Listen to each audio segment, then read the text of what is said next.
ನುಗ್ಗೆಕಾಯಿಯಲ್ಲಿ ಯಾವಾಗಲೂ ಸಾಂಬಾರು ಮಾಡ್ಕೊಂಡು ತಿಂದು ಬೇಜಾರಾಗ್ತಾ ಇದೆಯಾ?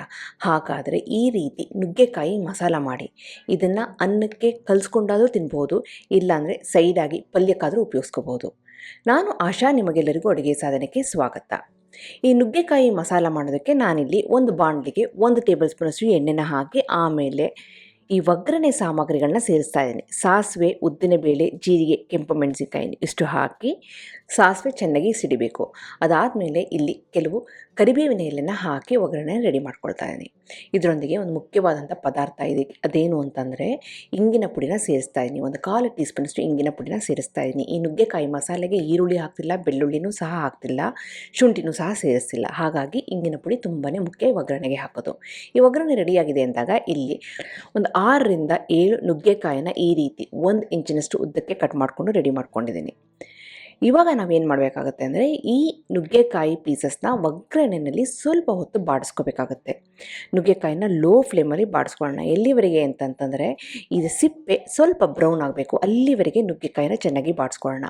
ಈ ರೀತಿ ಬಾಡಿಸೋದ್ರಿಂದ ನುಗ್ಗೆಕಾಯಿ ಬೇಗ ಬೇಯುತ್ತೆ, ರುಚಿನೂ ಚೆನ್ನಾಗಿ ಹೆಚ್ಚಾಗಿ ಬರುತ್ತೆ. ಇವಾಗ ಮುಚ್ಚಿಬಿಟ್ಟು 1 ನಿಮಿಷ ಹಾಗೆ ಬಿಡ್ತಾಯಿದ್ದೀನಿ. ಮಧ್ಯೆ ಮಧ್ಯೆ ಕೈ ಆಡ್ತಾ ಇರಬೇಕು. ಇವಾಗ ನೋಡಿದ್ರೆ ನುಗ್ಗೆಕಾಯಿ ಸಿಪ್ಪೆ ಸ್ವಲ್ಪ ಬ್ರೌನ್ ಆಗಿದೆ. ಈ ಹಂತದಲ್ಲಿ ನಾವು ಮತ್ತೆ ಸಾಮಗ್ರಿಗಳನ್ನ ಸೇರಿಸ್ತಾ ಹೋಗೋಣ. ನಾನು ಮೊದಲೇ ಹೇಳಿದೆ, ಇದಕ್ಕೆ ಈರುಳ್ಳಿ, ಬೆಳ್ಳುಳ್ಳಿ, ಶುಂಠಿ ಏನೂ ಹಾಕೋದಿಲ್ಲ. ಈ ನುಗ್ಗೆಕಾಯಿ ಈ ಬ್ರೌನ್ ಆಗಿದೆ ಅಂದಾಗ ಅದಕ್ಕೆ ಒಂದು 2 ಚೆನ್ನಾಗಿ ಹಣ್ಣಾಗಿರೋಂಥ ಟೊಮೆಟೊನ ಈ ರೀತಿ ಸಣ್ಣ ಸಣ್ಣದಾಗಿ ಕಟ್ ಮಾಡಿಕೊಂಡು ಸೇರಿಸ್ಕೊಳ್ತಾ ಇದ್ದೀನಿ. ಇದರೊಂದಿಗೆ ಇಲ್ಲಿ ರುಚಿಗೆ ತಕ್ಕಷ್ಟು ಉಪ್ಪನ್ನು ಸಹ ಸೇರಿಸ್ತಾ ಇದ್ದೀನಿ. ಹಾಗೆಯೇ ಒಂದು 1/4 ಟೀ ಸ್ಪೂನಷ್ಟು ಅರಿಶಿನ ಪುಡಿನೂ ಸೇರಿಸ್ತಾ ಇದ್ದೀನಿ. ಉಪ್ಪನ್ನು ಈ ಹಂತದಲ್ಲೇ ಹಾಕೋದ್ರಿಂದ ಏನಾಗುತ್ತೆ ಅಂದರೆ ನೀರು ಬಿಟ್ಕೊಳ್ಳುತ್ತೆ. ಆ ನೀರಿನಲ್ಲೇ ಈ ನುಗ್ಗೆಕಾಯಿ ಸ್ವಲ್ಪ ಬೇಯೋದಕ್ಕೆ ಹೆಲ್ಪ್ ಆಗುತ್ತೆ. ನುಗ್ಗೆಕಾಯಿ, ಟೊಮೆಟೊ ಹಣ್ಣು, ಉಪ್ಪು, ಅರಿಶಿನ ಪುಡಿ ಎಲ್ಲ ಹಾಕಿದ ಮೇಲೆ ಲೋ ಫ್ಲೇಮಲ್ಲಿ ಚೆನ್ನಾಗಿ ಮಿಕ್ಸ್ ಮಾಡಿಬಿಟ್ಟು ಮುಚ್ಚಿಬಿಟ್ಟು ಒಂದು 5ರಿಂದ 6 ನಿಮಿಷ ಹಾಗೆ ಬಿಡೋಣ. ಮಧ್ಯೆ ಮಧ್ಯೆ ಕೈ ಆಡಿಸಬೇಕು. ಇದಕ್ಕೆ ಒಂದು ಮಸಾಲೆ ರುಬ್ಕೋಬೇಕಾಗುತ್ತೆ. ಅದಕ್ಕೆ 4ರಿಂದ 5 ಟೇಬಲ್ ಸ್ಪೂನಷ್ಟು ಹಸಿ ಕಾಯಿ ತುರಿ ಜೊತೆಗೆ 2 ಟೇಬಲ್ ಸ್ಪೂನಷ್ಟು ಸಾರಿನ ಪುಡಿ ಅಥವಾ ರಸಂ ಪುಡಿನ ಸೇರಿಸ್ತಾ ಇದ್ದೀನಿ. ಇವೆರಡನ್ನು ಸೇರಿಸಿ ಸ್ವಲ್ಪ ನೀರನ್ನ ಹಾಕಿ ಈ ರೀತಿ ನೈಸಾಗಿ ಪೇಸ್ಟ್ ಮಾಡಿಕೊಂಡು ಮಸಾಲೆನ ರೆಡಿ ಮಾಡ್ಕೊಂಡಿದ್ದೀನಿ. ಈ ಸೈಡು ನೋಡಿದರೆ ನುಗ್ಗೆಕಾಯಿ ಸ್ವಲ್ಪ ಸಾಫ್ಟಾಗಿ ಬಂದಿದೆ. ಒಂದು 90 ಭಾಗದಷ್ಟು ಈ ಹಂತದಲ್ಲಿ ಬೇಕಬೇಕಾಗುತ್ತೆ. ನುಗ್ಗೆಕಾಯಿನ ಮೊದಲೇ ನಾವು ಒಗ್ಗರಣೆಯಲ್ಲಿ ಸ್ವಲ್ಪ ಬಾಡಿಸಿ ಆಮೇಲೆ ಟೊಮೆಟೊ ಹಣ್ಣು ಹಾಕಿ ಉಪ್ಪು ಹಾಕಿರೋದ್ರಿಂದ ಈ ನುಗ್ಗೆಕಾಯಿ ಬೇಗನೆ ಬೆಂದ್ಬಿಡುತ್ತೆ. ಈಗ 90 ಭಾಗದಷ್ಟು ಬೆಂದಿದೆ. ಈ ಹಂತದಲ್ಲಿ ರುಬ್ಬಿರೋ ಅಂಥ ಮಸಾಲೆನ ಸೇರಿಸ್ತಾ ಇದ್ದೀನಿ. ತುಂಬಾ ಸಿಂಪಲ್ಲಾಗಿ ಮಾಡುವಂಥ ಮಸಾಲೆ. ತೆಂಗಿನಕಾಯಿ ತುರಿ, ರಸಂ ಪುಡಿ ಇದೆ, ರಸಂ ಪುಡಿ ಹಾಕಿ, ಇಲ್ಲಾಂದರೆ ಸಾರಿನ ಪುಡಿ ಹಾಕಿ, ಜೊತೆಗೆ ಸ್ವಲ್ಪ ನೀರನ್ನ ಮಿಕ್ಸಿ ಜಾರಿಗೆ ಹಾಕಿ ಮಸಾಲೆ ಇತ್ತಲ್ಲ ಅದನ್ನೆಲ್ಲ ತೊಗೊಬಿಟ್ಟು ಅದನ್ನು ಸಹ ಇಲ್ಲಿ ಸೇರಿಸ್ತಾ ಇದ್ದೀನಿ.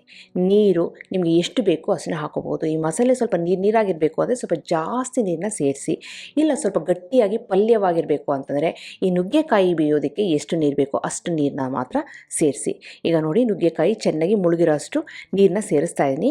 ಈ ನುಗ್ಗೆಕಾಯಿ ತುಂಬಾ ಸಾಫ್ಟಾಗಿ ಬೇಯೋದಕ್ಕೆ ಈ ನೀರು ಹೆಲ್ಪ್ ಆಗುತ್ತೆ.